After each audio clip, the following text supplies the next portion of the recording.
नमस्कार विद्यार्थियों, वंदे वाणी हिंदी साहित्य चैनल में आप सभी का स्वागत है। आज हम जो हमारे हिंदी की पाठ्य पुस्तक कक्षा 10 की है, जिसे जो है क्षितिज, उसका जो पहला पाठ है सूरदास, उसको हम आज पढ़ेंगे। तो विद्यार्थियों ध्यान पूर्वक पढ़ना, क्योंकि आपके 10वीं बोर्ड के हिसाब से मैंने जो ये वीडियो बनाए हैं, ये आपके लिए बहुत ही महत्वपूर्ण साबित होंगे और आप जो है इसको ध्यान पूर्वक पढ़ना। और मैंने पूरी कोशिश की है कि आपके जो व्याख्याएं वगैरह जो एग्जाम में आती है बोर्ड क्लासों में, तो वो इससे कवर हो जाए और उनके जो पद्यांश के जो व्याख्या है वो अच्छे से आपको समझ में आ जाए। तो विद्यार्थियों हम शुरू करते हैं आज हमारी कक्षा 10 की हिंदी की पाठ्य पुस्तक क्षितिज का पहला पाठ सूरदास। सबसे पहले हम सूरदास पढ़ने से पहले उसके जो है सूरदास के बारे में जान लेते हैं, सूरदास का परिचय जान लेते हैं, उसके जीवन परिचय के बारे में जानने के बाद में ही हम उनके पद पढ़ेंगे। तो शुरू करते हैं हम सूरदास। हमारा पहला पाठ है सूरदास। सूरदास का जन्म सन 1478 में माना जाता है। एक मान्यता के अनुसार उनका जन्म मथुरा के निकट रुणकता या रेणुका क्षेत्र में हुआ, जबकि दूसरी मान्यता के अनुसार उनका जन्म स्थान दिल्ली के पास ही माना जाता है। मतलब अलग अलग विद्वानों ने अलग अलग जो है जन्म स्थान इनका बताया है। और किसी ने जो है रेणुका बताया है और किसी ने दिल्ली के पास सिही नामक जगह है जो वहां पे माना है। महाप्रभु वल्लभाचार्य के शिष्य सूरदास अष्टछाप के कवियों में सर्वाधिक प्रसिद्ध हुए। जो वल्लभाचार्य के शिष्य थे 8, जिन्हें अष्टछाप के जो है कवि कहा जाता है, उनमें सर्वाधिक प्रसिद्ध जो कवि थे वो सूरदास माने जाते हैं। वे मथुरा वृंदावन के बीच गऊ घाट पर रहते थे और श्रीनाथ जी के मंदिर में भजन कीर्तन करते थे। सन 1583 में पाठसोली में उनका निधन हो गया। अब विद्यार्थियों इनके 3 जो ग्रंथ है महत्वपूर्ण, उनके नाम है सूरसागर, साहित्य लहरी और सुरसारावली। और सूरसागर ही सर्वाधिक लोकप्रिय हुआ और सर्वाधिक प्रसिद्ध भी हुआ। खेती और पशुपालन वाले भारतीय समाज का दैनिक अंतरंग चित्र और मनुष्य की स्वाभाविक वृत्तियों का चित्रण सूर की कविता में मिलता है। सूर वात्सल्य और श्रृंगार के श्रेष्ठ कवि माने जाते हैं। कृष्ण और गोपियों का प्रेम सहज मानवीय प्रेम की प्रतिष्ठा करता है और सूर ने मानव प्रेम की गौरव गाथा के माध्यम से सामान्य मनुष्यों को हीनता बोध से मुक्त किया और उनमें जीने की ललक पैदा की। उनकी कविता में ब्रजभाषा का निखरा हुआ रूप है, वह चली आ रही लोकगीतों की परंपरा की ही श्रेष्ठ कड़ी है। तो विद्यार्थियों यहाँ पे सबसे पहले आपके महत्वपूर्ण जो है यहाँ पे सूरदास का जन्म 1478, इसको अंडरलाइन कर लेना आप। और दूसरा है इनका जन्म जो है मथुरा के निकट रुणकता या रेणुका क्षेत्र में हुआ। और कुछ लोग इसका जो है कुछ विद्वान इसका जन्म जो है इनका सिही नामक स्थान पे मानते हैं। और ये जो सूरदास जी है ये वल्लभाचार्य के शिष्य है। इनके गुरु का नाम क्या है? वल्लभाचार्य। और ये अष्टछाप के जो कवि है, जो वल्लभाचार्य ने जो अष्टछाप जो कवियों की एक मंडली बनाई थी, उनमें जो है सर्वाधिक प्रसिद्ध जो है वो सूरदास हुए हैं। वे मथुरा और वृंदावन के बीच गऊ घाट पर रहते थे और वो श्रीनाथ जी के मंदिर में भजन कीर्तन करते थे। और सन 1543 में पाठसोली में इनका निधन हो गया। अब विद्यार्थियों इनके 3 महत्वपूर्ण ग्रंथ है सूरसागर, साहित्य लहरी और सुरसारावली। और सूरसागर जो है वो सर्वाधिक लोकप्रिय हुआ। यहाँ पे जो दोहे दे रखे हैं, पद दे रखे हैं, वो सूरसागर में से ही ले रखे हैं। खेती और पशुपालन वाले भारतीय समाज का दैनिक अंतरंग चित्र और मनुष्य की स्वाभाविक वृत्तियों का चित्रण सूर की कविता में मिलता है। सूर वात्सल्य और श्रृंगार के श्रेष्ठ कवि है। यहाँ पे विद्यार्थियों ये अंडरलाइन कर लेना, सूर वात्सल्य और श्रृंगार के श्रेष्ठ कवि है। कृष्ण और गोपियों का प्रेम सहज मानवीय प्रेम की प्रतिष्ठा करता है। सूर मानव प्रेम की गौरव गाथा के माध्यम से सामान्य मनुष्यों को हीनता बोध से मुक्त किया, उनमें जो है मनुष्यों को हीनता बोध से मुक्त किया और उनमें जीने की ललक पैदा की। उनकी कविता में ब्रजभाषा का निखरा हुआ रूप मिलता है। अब विद्यार्थियों सूरदास की जो रचना है वो ब्रजभाषा में और तुलसीदास की है जो अधिकतर अवधी भाषा में। वह चली आ रही लोकगीतों की परंपरा की ही श्रेष्ठ कड़ी है।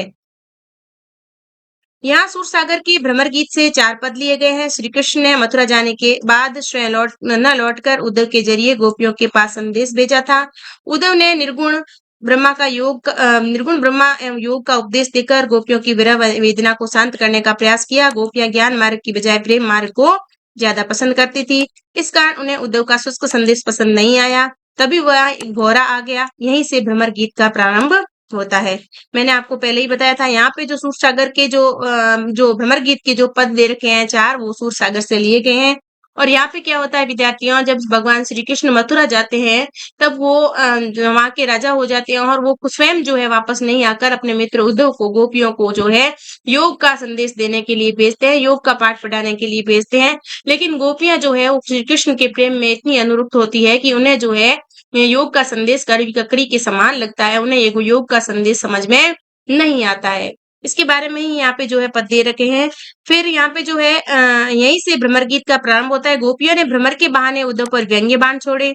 पहले पद में गोपियों की ये शिकायत वाजिब लगती है कि यदि उद्धव कभी स्नेह के धागे से बंधे होते तो विरह की वेदना को अनुभूत अवश्य ही कर पाते। दूसरे पद में गोपियों की यह स्वीकारोक्ति है कि उनके मन की अभिलाषाएं मन में ही रह गई है। कृष्ण के प्रति उनके प्रेम की गहराई को अभिव्यक्त करती है। तीसरे पद में वे उद्धव को की योग साधना को कड़वी ककड़ी के समान बताकर अपने एकनिष्ठ प्रेम में दृढ़ विश्वास प्रकट करती है। और चौथे पद में उद्धव को ताना मारती है कि हे कृष्ण ने जब अब राजनीति पढ़ ली है। अंत में गोपियों द्वारा उद्धव को राजधर्म यानी कि प्रजा का हित याद दिलाया जाना सूरदास की लोक धर्मिता को दर्शाता है। तो यहाँ पे ये लास्ट वाली जो लाइन है, अंत में गोपियों द्वारा उद्धव को राजधर्म यानी कि प्रजा का हित याद दिलाया जाना सूरदास की लोक धर्मिता को दर्शाता है। तो यहाँ पे हम एक एक पद को पढ़ेंगे विद्यार्थियों। सबसे पहले हम पहला पद पढ़ते हैं। तो पहले पद में यहाँ पे क्या दे रखा है? पहले पद में है कि यहाँ पे गोपियों ने भ्रमर के बहाने उद्धव पर व्यंग्य छोड़े। और पहले पद में गोपियों की यह शिकायत वाजिब लगती है कि यदि उद्धव कभी स्नेह के धागे से बंधे होते तो विरह की वेदना को अनुभूत अवश्य ही कर पाते। तो हम पहला पद यहाँ पे पढ़ते हैं। पहला पद है हमारे, ऊधो तुम हो अति बड़बागी, अप्रस रहत सने तगाते नाहिन मन अनुरागी, पुरइन पात रहत जल भीतर तारस देह न लागी, ज्यों जल माह तेल की गागर बूंद न ताको लागी, प्रीति नदी में पाऊ न बोर्यो दृष्टि न रूप परागी, सूरदास अबला हम भोरी गुर चौटी ज्यों पागी। एक बार इसको पुनः पढ़ते हैं विद्यार्थियों कि उदो तुम हो अति बड़भागी, कि हे उदो तुम तो बड़े भाग्यशाली हो। अप्रस रहत सने तगा से, तुम सने रूपी धागे से धागे में बंधे होने के बाद भी तुम उसको स्पर्श नहीं कर पाए। ना ही मन अनुरागी, और ना ही तुम्हारा मन जो है उनमें अनुरक्त हुआ, यानी कि तुम्हारा मन उसके उसके प्रति जो है प्रेम तुम्हारे मन में नहीं है।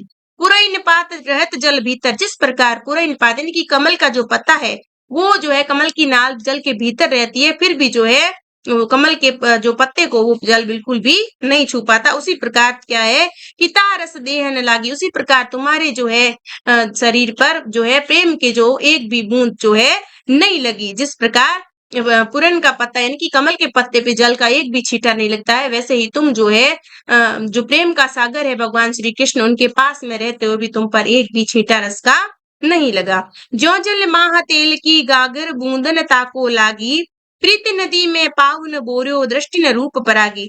यहाँ पे जो है सूरदास जी कहते हैं कि ज्यों जल माह तेल की गागर, जिस प्रकार जल के भीतर तेल से सनी हुई गागर को यानी कि घड़े को जब डुबोते हैं तो उस पर एक भी बूंद नहीं लगती, उसी प्रकार आपके ऊपर भी जो भगवान श्री कृष्ण के प्रेम रूपी सागर में आप रहने के बावजूद भी आप पर एक भी जो है बूंद नहीं लगी। प्रीति नदी में पाऊ न बोर्यो दृष्टि न रूप परागी, तुमने जो है ये प्रीति जो नदी है, प्रेम की जो नदी है, श्री कृष्ण रूपी प्रेम की नदी है, उसमें पांव भी नहीं डुबोया। बोर्यो मतलब डुबोया। दृष्टि न रूप परागी, और ना ही तुम्हारी दृष्टि ने उनके रूप सौंदर्य का पान किया। सूरदास अबला हम भोरी गुर चाटी जो पागी, हे उद्धव हम तो अबला है, हम तो भोली गोपियां है, हम तो उस चींटी के समान है जो गुड़ से इस प्रकार लिपटी हुई है कि उसकी जान भी चली जाए तो भी वो उस गुड़ को छोड़ना नहीं चाहती। अब इसके शब्दार्थ देख लेते हैं विद्यार्थियों की। बड़भागी यानी कि भाग्यशाली, अप्रस यानी कि अछूता या अलिप्त, तगा यानी कि धागा, नाहिन यानी नहीं, अनुरागी यानी प्रेम में डूबा हुआ, पुरइन पात यानी कमल का पत्ता, दागी यानी दाग या धब्बा, माह यानी भीतर में, गागर यानी गगरी या कलसी, ताको यानी उसको, प्रीति यानी प्रेम, पाऊ यानी कि पैर, बोरियो यानी कि डुबोया, परागी यानी मोहित हुई, अबला यानी स्त्री दुर्बल मन वाली, भोरी यानी कि भोली, गुड़ यानी कि गुड़, पागी यानी कि लिपटी हुई। इसका भावार्थ ये है विद्यार्थियों की गोपियां उद्धव की प्रेमहीनता पर व्यंग्य कर कहती है कि हे उद्धव तुम सचमुच बड़े भाग्यशाली हो, क्योंकि तुम कभी प्रेम के धागे से नहीं बंधे हो, अर्थात प्रेम बंधन से सर्वथा मुक्त हो। तुम प्रेम बंधन से उसी प्रकार सर्वथा मुक्त हो जिस प्रकार कमल का पत्ता जल में रहते हुए उसके स्पर्श से निर्लिप्त रहता है, अर्थात उस पर जल की बूंद भी नहीं ठहर पाती, अथवा तेल की मटकी को जल के भीतर डुबाने पर भी उस पर जल की एक बूंद भी नहीं ठहरती। उसी प्रकार तुम भी प्रेम रूप कृष्ण के हमेशा पास रहते हुए उनके प्रेम भाव से मुक्त ही रहे और उसका तनिक भी आस्वादन नहीं पा सके, उनके प्रभाव से हमेशा मुक्त बने रहे। यहाँ पे गोपियां कहती है कि तुमने आज तक कभी भी प्रेम नदी में अपना पैर तक नहीं डुबोया, अर्थात कभी प्रेम के पास तक नहीं फटके। तुम्हारी दृष्टि किसी के रूप को देखकर उस पर मोहित नहीं हुई है, परंतु हम तो भोली-भाली अबलाएँ हैं जो अपने प्रियतम की रूप माधुरी पर उसी प्रकार आसक्त होकर उसके प्रेम में पक गई हैं, जैसे चींटी गुड़ पर आसक्त होकर उसके ऊपर चिपक जाती है और फिर उससे अलग नहीं हो पाती, वहीं अपने प्राण दे देती है। अब विद्यार्थियों दूसरा हमारा पद है, मन की मन ही मांझ रही, कहिए जाय कोन पे उदो नाही परत कही, अवधि अधार आस आवन की तन मन बिथा सही। अब इन जोग संदेशनि सुनि सुनि बिरहनि विरह दही, चाहती हुती गुहार जितते उतते धार बही, सूरदास अब धीर धरई क्यों मर जादा न लही। यहाँ पे क्या कह रही है गोपियां? यहाँ पे गोपियां कह रही है कि मन की मन ही मांझ रही है, दो हम तो अपने मन की मन में ही मांझ रही है, यानी कि हमारे मन की बात तो हमारे मन में ही रह गई। कहिए जाए कौन पे उदो, उनको जो है भगवान श्री कृष्ण को जाके ये कौन बताए कि ना ही परत कही, यानी कि हमारी जो है उनकी जो विरह में, उनकी जो याद में, हमारे जो मन में जो पीड़ा है, जो हमारे मन में इच्छाएं हैं, वो मन में ही रह गई। अवधि अधार आस आवन की, यानी कि उनके आने की जो आस है वो भी अभी जो है पूरी हो गई। तन मन बिथा सही, उनके आने की आस में हमारा जो तन मन है वो व्यथा यानी कि विरह को सहन कर रहा है। अब इन जोग संदेश ने सुनी सुनी, अब जो तुम्हारे ये योग रूपी संदेश है इनको सुन सुन के हम विरहिणी जो है गोपियां हैं वो और भी ज्यादा इसमें जल रही हैं। चाहती हुती गुहार जितते उतते धार बही, हमने जो है कई बार उनसे जो है रक्षा के लिए पुकारा, कई बार जो है हमने धैर्य धारण किया, लेकिन सूरदास जी कहते हैं कि अब गोपियां कह रही कि अब धीर धरे क्यों, अब हमें कोई जो धैर्य धारण हमसे नहीं होता, अब जो है हमसे जो ये मर्यादा है ये नहीं, हम जो है इस मर्यादा को अब नहीं रख सकते। यहाँ पे कठिन शब्दार्थ है कि मांझ यानी कि मध्यम में, अवधि यानी कि समय, आधार यानी कि आधार या सहारा, आस यानी कि आशा, अमन की यानी कि आने की, बिथा यानी पीड़ा, दही यानी कि जलना, गुहारी यानी रक्षा के लिए पुकारना, बही यानी बहना, धीर यानी धैर्य, धरई यानी कि रखें, धारण करें, और मर्यादा यानी कि मर्यादा, लही यानी कि ग्रहण। इसका भावार्थ ये है विद्यार्थियों की सूरदास जी गोपियों की विरहव्यता को व्यक्त करते हुए उनकी दयनीय दशा को बता रहे हैं, और वे कृष्ण ने जो योग संदेश गोपियों के देने के लिए तथा उनको प्रेम के भूलने के लिए उद्धव को भेजा था। भगवान श्री कृष्ण ने क्या किया? उद्धव को बोला कि तुम उन गोपियों को जाके योग का संदेश दो और मेरे जो प्रेम जो है उसको वो भुला दे। इस कारण जो है उद्धव को जो श्री कृष्ण भगवान ने गोपियों को योग का संदेश देने के लिए वहां पे गोकुल भेजा था। जहाँ उद्धव को गोपियां कहती है कि हमारी मन की बातें मन में ही रह गई, क्योंकि हम कृष्ण को अपने हृदय का प्रेम व्यक्त कर पाते उससे पहले ही वो हमें छोड़कर चले गए। इसलिए हे उद्धव अब हम अपनी बातें किससे और कैसे जाकर कहें? अब तक तो हमें कृष्ण के आने की आशा थी, इसलिए उनके प्रेम में प्राप्त तन मन की पीड़ा को सहन कर रही थी, लेकिन अब इस योग संदेश को सुन सुनकर हमारा विरह और भी जलाने वाला बन गया है। अर्थात प्रेम में डूबी गोपियां जब योग धारण करने के संदेश प्राप्त होता है तब वे अधिक विरह में जलने लगती है। गोपियां आगे कहती है कि हम अगर चाहती तो आवाज लगाकर कृष्ण को बुलाती, वे इस विरह अग्नि को अपनी प्रेम धारा से तत्क्षण ही बुझा देते, अर्थात अपनी प्रेम धारा बहा देते। लेकिन जब श्री कृष्ण ने ही अपनी मर्यादा को त्याग दिया कि अब जो है मर्यादा है वो नहीं रख रहे हैं, भगवान श्री कृष्ण जो है अब हमारी मर्यादा नहीं रख रहे हैं, हमारी लाज नहीं रख रहे हैं, क्योंकि उन्होंने हमें त्याग दिया है, तब हम किस प्रकार धैर्य धारण करें? तात्पर्य यह है कि कृष्ण ने प्रेम में हमसे छल किया है, अब हम कैसे शांत रह सकती हैं, हम कैसे धैर्य धारण कर सकती हैं। तीसरा हमारा पद है, हमारे हरिहारिल की लकड़ी मन क्रम वचन नंद नंदन उरिय दृढ़ करी पकड़ी, जागत सोवत स्वपन दिवस निशिकान कान जकरी, सुनत जोग लागत है ऐसो ज्यों कर भी ककरी, सूतो व्याधि हमको ले आए दे कि सुनी न करी, यह तो सूरत नहीं ले सोपो जिनके मन चकरी। अब यहाँ पे गोपियां क्या कह रही है कि हे उदो, हमारा जो है हमारे हरि जो है हमारे भगवान श्री कृष्ण है वो हमारे लिए उस हारिल के पक्षी के पैरों में पकड़ी हुई इस लकड़ी के समान है, जिसके सहारे वो उड़ता है उसे लगता है कि ये लकड़ी नहीं होगी तो वो नीचे गिर जाएगा। उसी प्रकार जो है हरि तो हमारा उस लकड़ी के समान, हारिल पक्षी के पैरों में पकड़ी हुई जो लकड़ी है उसके समान ही हमारा सहारा है, हम उनके बिना नहीं जी सकते। मन क्रम वचन नंद नंदन, और मन से क्रम से वचन से नंद नंदन यानी कि नंद बाबा के नंदन अर्थात श्री कृष्ण को, और यानी कि हृदय में ये दृढ़ करी पकड़ी, हमने जो है मन क्रम वचन से नंद नंदन को जो है हृदय में दृढ़ करके, नंद नंदन रूपी जो लकड़ी है जो सहारा है हमारे उसको हमने दृढ़ करके हमने हृदय में जो है पकड़ के रखा है। जागत सोवत स्वपन दिवस निशि, जागते हुए सोते हुए स्वपन में दिवस में निशि यानी कि रात्रि में, कान्हा कान्हा जकरी, हम तो कान्हा के ही गुणगान करती रहती है, हम तो कान्हा को ही याद करती रहती है। सुनत जोग लागत है ऐसो ज्यों करवी ककरी, हे उदो तुम जो ये योग का संदेश हमें देने के लिए यहाँ पे आए हो, वो हमें सुनते ही ऐसा लगता है कि जैसे हमने कड़वी ककड़ी का स्वाद चख लिया है। सू तो व्याधि हमको ले आए देखी सुनी न करी, हे कि उदो तुम तो ऐसी बीमारी लेके आ गए, ऐसी व्याधि लेके आ गए जिसको हमने न तो कभी देखी है और न कभी सुनी है। यह तो सूरत नहीं ले सोपो जिनके मन चक्री, यहाँ पे सूरदास जी कहते हैं कि गोपियां कहती है उदो से कि हे उदो तुम ये योग का संदेश उनके पास ले जाओ जिनके मन चक्री है, जिनके मन स्थिर नहीं है, जो भगवान के जो है एक निष्ठ प्रेम जो है श्री कृष्ण से एक निष्ठ प्यार नहीं करते, एक निष्ठ प्रेम नहीं करते। आप ऐसा करिए, ये जो है उनको ही सौंपिए योग की गठरी, जिनके मन चक्री चढ़े हुए हैं, जिनके मन जो है एक जगह स्थिर नहीं है, जो है भटकते रहते हैं। कठिन शब्दार्थ देख लेते हैं विद्यार्थियों। एक पक्षी विशेष हारिल मतलब एक पक्षी विशेष जो हमेशा अपने पंजों में कोई न कोई लकड़ी का टुकड़ा या तिनका पकड़े रहता है। क्रम यानी कि कर्म, उर यानी हृदय, दृढ़ यानी मजबूती से, कर यानी अनुभव किया, जक यानी रटन या धुन, करु यानी कि कड़वी, ककरी यानी कि ककड़ी, व्याधि यानी बीमारी, चक्री यानी चंचल, चकई के समान सदैव अस्थिर रहने वाला, तनय यानी कि उनको, हरि यानी कृष्ण, लकड़ी यानी लकड़ी का टुकड़ा, नंद नंदन यानी श्री कृष्ण, दृढ़ कर यानी कि कसकर, पकड़ी यानी कि पकड़ी, स्वप्न यानी सपना, दिवस यानी दिन, निशि यानी रात्रि। इसका भावार्थ है कि कृष्ण के प्रति अपने दृढ़ प्रेम का वर्णन करती हुई गोपियां उद्धव से कहती है कि हे उद्धव, हमारे लिए तो कृष्ण हारिल पक्षी की लकड़ी के समान बन गए हैं। अर्थात जिस प्रकार हारिल हारिल पक्षी हर समय अपने पंजों में लकड़ी या तिनके को पकड़े रहता है, उसी प्रकार हम भी निरंतर अपने कृष्ण का ध्यान करती रहती है। हमने मन से, वचन से, क्रम से नंद नंदन अर्थात नंद के पुत्र कृष्ण के रूप और उनकी स्मृति को दृढ़ता से अपने हृदय में धारण किया है। अब हम स्वयं चाहकर भी इन स्मृतियों से मुक्त नहीं हो सकती। हमारा मन जागते सोते चाहे किसी भी दशा में क्यों न हो, हमेशा श्री कृष्ण की रट लगाए रहता है, अर्थात उन्हीं का ध्यान करता है।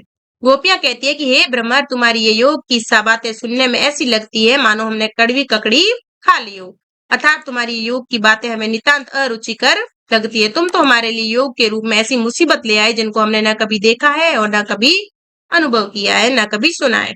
अर्थात हम तुम्हारी इस योग रूपी बीमारी से पूरी तरह अपरिचित है, इसलिए इस बीमारी को तुम उन लोगों को जाकर दो जिनके मन चकई के समान हमेशा चंचल रहते हैं अर्थात अस्थिर रहते हैं। हमारी चित्तवृत्ति तो पहले से ही कृष्ण प्रेम में स्थिर हो चुकी है, इसलिए तुम्हारा ये योग हमारे लिए व्यर्थ है, तुम्हारा ये योग संदेश हमारे लिए कोई काम का नहीं है। चौथा है हरि राजनीति पढ़ आए, समुझ बात कहत मधुकर के, समाचार सब पाए। एक अति चतुर हुई पहले अब गुरु ग्रंथ पढ़ाए, बड़ी बुद्धि जानी जो उनकी जोग संदेश पठाए।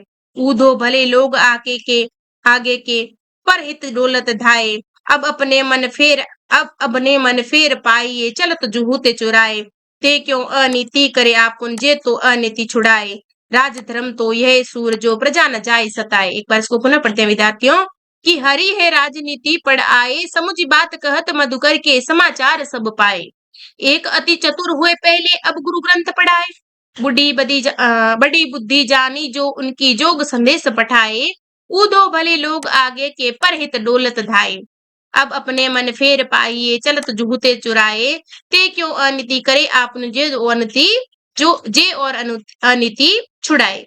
राज धर्म तो यही सूर जो प्रजा न जाए सताए। यहाँ पे कह रही है गोपिया कि राज धर्म तो ये है कि वो अपनी प्रजा को बिल्कुल भी नहीं सताए, लेकिन यहाँ पे तो जो हरि है वो राजनीति अलग प्रकार की ही पढ़ के आ गए हैं। यहाँ पे जो है व्यंग्य कर रही है गोपियां।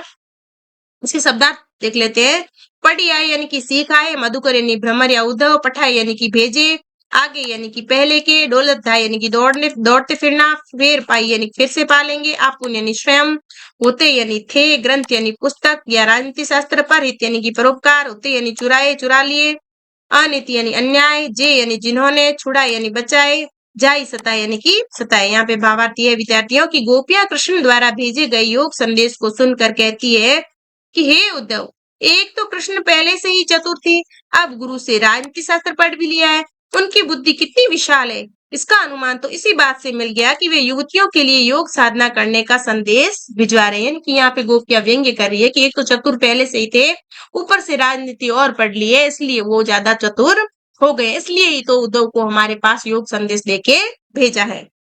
अर्थात इससे यह प्रमाणित हो गया कि वे बुद्धिमान न होकर मूर्ख है, क्योंकि कोई मूर्ख ही प्रेमी युवतियों के लिए योग साधना को उचित मान सकता है। यानी कि ऐसा कोई मूर्ख ही होगा जो प्रेमी युवतियों के लिए साधना को उचित मान सकता है, ये बुद्धिमानी नहीं है।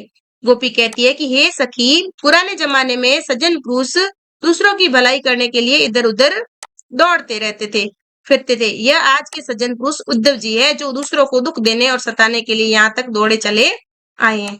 हम तो केवल इतना ही चाहती है कि हमारा मन फिर मिल जाए, कि हमें हमारा मन फिर मिल जाए, जिसे कृष्ण यहाँ से जाते समय चुपचाप चुरा कर अपने साथ ले गए। गोपियां कहती है कि हमारे मन जो है वो तो श्री कृष्ण चुरा के ले गए। हे उद्धव जी, आपका योग का संदेश हम ग्रहण करें तो भी कौन से मन से करें, हमें तो बस इतना ही है कि हमारा जो मन है, जो श्री कृष्ण जाते हुए अपने साथ लेके गए थे, उसको वापस हमें दे दे। परंतु कृष्ण जैसे लोगों से ऐसे अन्यायपूर्ण कार्य की आशा कैसे की जा सकती है? अर्थात हमारी रीति तो कृष्ण से प्रेम करने की थी। कृष्ण चाहते कि हम अपनी इसी रीति को त्याग कर उनसे प्रेम करना छोड़ योग साधना को अपना ले। यह उनका सरासर अन्याय है। सूरदास के वर्णनानुसार गोपियां कहने लगी कि सच्चा राजधर्म तो उसी को माना जाता है जिसके अंतर्गत प्रजाजनों को कभी सताया नहीं जा सके। अर्थात कृष्ण अपना स्वार्थ साधने के लिए हमारे सुख चैन को हमसे छीन कर हमें दुखी करने का प्रयत्न कर रहे हैं। यह उसकी जो है कुटिल राजनीति का ही एक अंग है। तो विद्यार्थियों, ये हमारे सूरदास के 4 पद थे। अब थोड़ी सी शब्द समता और देख लेते हैं हम कि बड़भागी का मतलब भाग्यवान, अप्रस मतलब अलिप्त या नीरस, अछूता, तगा मतलब धागा या बंधन, पुरैन पात यानी कि कमल का पत्ता, दागी यानी दाग या धब्बा, माह यानी मैं, प्रीति नदी यानी कि प्रेम की नदी, पाऊ यानी कि पैर, बोरियो यानी कि डुबोया, परागी यानी मुग्ध होना, गुड़ चाटी ज्यों पागी में जिस प्रकार चींटी गुड़ में लिपटती है, उसी प्रकार हम भी कृष्ण के प्रेम में अनुरक्त है। आधार मतलब आधार, आवन मतलब आगमन, बिथा यानी व्यथा, विरहिनी यानी योग में जीने वाली, विरह दई यानी कि विरह की आग में जल रही है, हुति यानी थी, गुहारी यानी कि रक्षा के लिए पुकारना, जितते यानी कि जहां से, उत यानी उधर वहां से, धार यानी योग की प्रबल धारा, धीर यानी धैर्य, मर्यादा यानी कि मर्यादा या प्रतिष्ठा, न लई यानी कि नहीं रही, नहीं रखी, हारिल यानी कि हारिल एक पक्षी जो अपने पैरों में सदैव एक लकड़ी लिए रहता है, उसे छोड़ता नहीं है। नंद नंदन और पकड़ी यानी कि नंद के नंदन कृष्ण को हमने भी अपने हृदय में बसाकर कस कर पकड़ा हुआ है। जकरी यानी कि रटती है, सु यानी कि वह, व्याधि यानी कि रोग पीड़ा पहुंचाने वाली वस्तु, करी यानी भोगा। तो विद्यार्थियों, ये था हमारे पहला पाठ कक्षा 10 का, जो क्षितिज का पहला पाठ था सूरदास, उसको हमने पढ़ लिया है। और इससे आगे का जो पाठ है वो हम अगली क्लास में पढ़ेंगे। तब तक के लिए धन्यवाद।